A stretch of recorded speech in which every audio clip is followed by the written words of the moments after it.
A mitologia grega tem muitas histórias incríveis, mas uma em especial chama atenção. É dessa história que surgiu o termo psico. Em psicologia, é a história da princesa Psique. A nossa protagonista tinha duas irmãs mais velhas, que eram realmente muito bonitas. Mas a Psique ela era perfeita. Ela era tão linda que as pessoas que faziam oferenda para Afrodite passaram a fazer oferenda para ela. Isso não deixou Afrodite muito feliz. A deusa então ordenou que o seu filho Eros, deus do amor e da paixão, fizesse com que Psique se apaixonasse por uma criatura terrível. O tempo passou, as irmãs mais velhas se casaram, mas ela continuou sozinha. O rei, então preocupado, foi até o oráculo de Delfos, mas ele não estava preparado para o que houve. O oráculo disse que Psique iria se casar com uma criatura perversa e alada, que tinha o seu prazer na dor de mortais e deuses. E para não acordar a ira dos deuses, o rei deveria entregar sua filha em um penhasco. Com um coração pesado, Psique aceitou seu destino. Ela foi levada até o lugar, mas subitamente um vento começou a soprar e levou ela para um lugar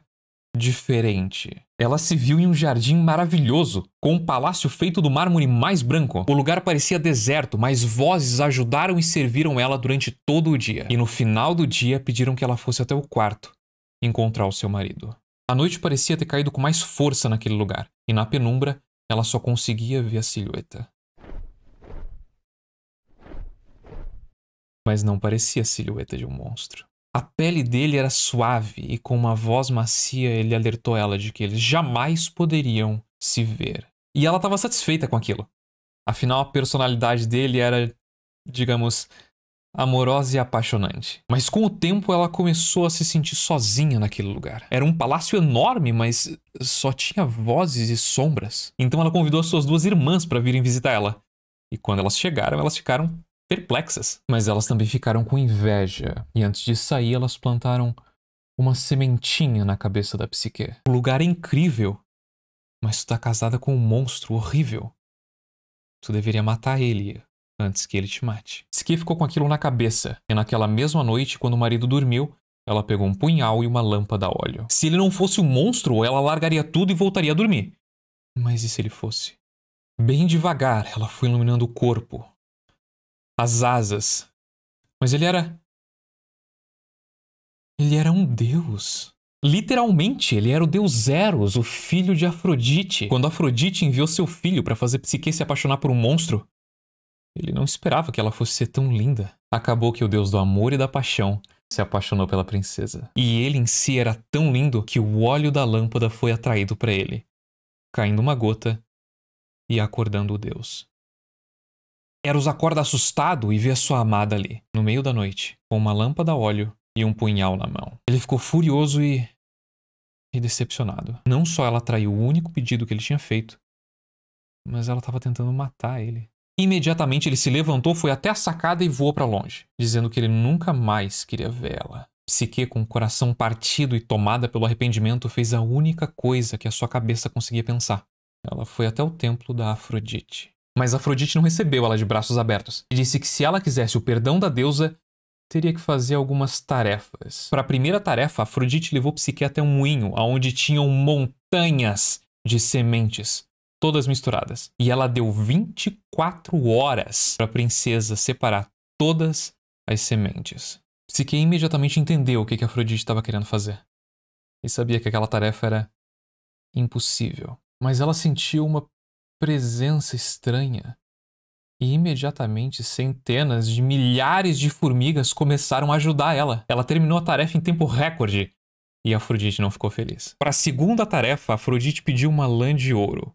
Mas não era qualquer lã de ouro. Era a lã de ouro de uma criatura que parecia uma ovelha, mas era um monstro carnívoro. A princesa sabia que aquela tarefa seria difícil até mesmo para Hércules.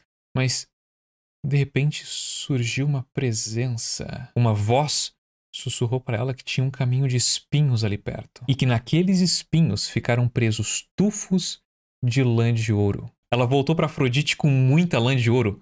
E Afrodite começou a ficar irritada. Para a terceira tarefa, ela tinha que encher um jarro com água da fonte de um rio guardado por um dragão. E mais uma vez uma presença surgiu. Um trovão ecoou no céu e de repente uma águia roubou o jarro dela. Foi até o rio, encheu de água e devolveu para a princesa. Mas aí já chega, né? Afrodite mandou a menina pro inferno.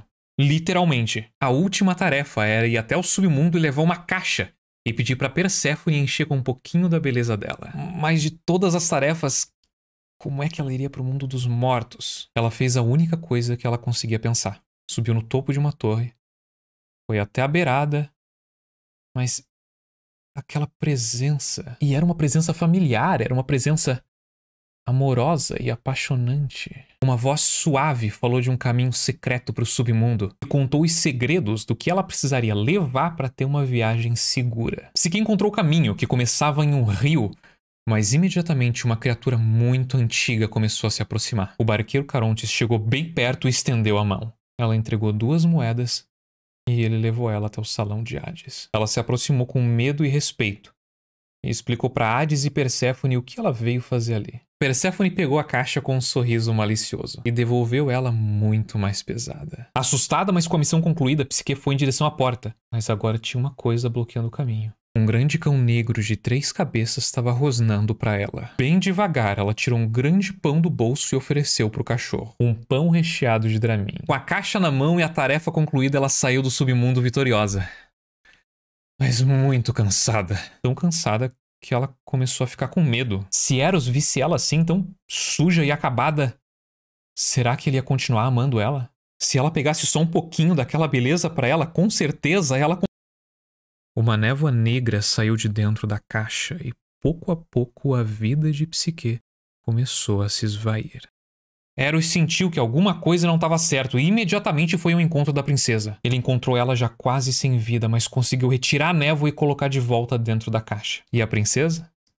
Ela acordou do torpor com o beijo de Eros. Dali eles foram para o Monte Olimpo, onde o casal recebeu a bênção do próprio Zeus, que deu para Psique o elixir da vida eterna. Dessa forma, o amor deles poderia durar para sempre.